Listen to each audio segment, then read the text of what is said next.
So I'm going to demonstrate how to do a side plank. So there are a couple of ways you could do a side plank. I'm going to start with the basic, I wouldn't say regression, but this is good for beginners. Number one, your elbow has to be completely under your shoulder. You want to make sure your alignment is always intact. Your elbow should be right under your shoulder.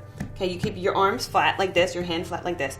Now, for a beginner, you can keep your knees on the ground. You can stack your legs like so, and you're gonna lift from your hips. You can either keep your hand on your hip like this, or you can raise your arm up to the sky.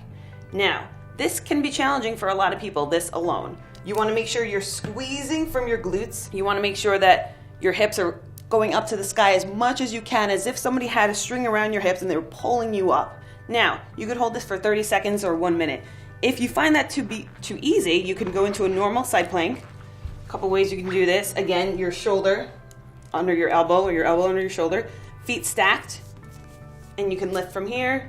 Your hand can stay on your hip, or you can put your arm up like that.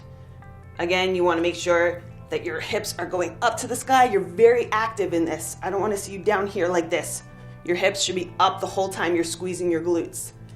If you want, you can also do it, you guys do this a lot in yoga, on your hand. This is just more shoulder. Okay, when you're on your forearm, it's more core.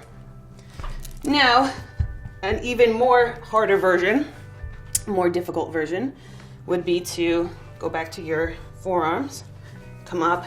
You can do variations with your arms to make this more challenging.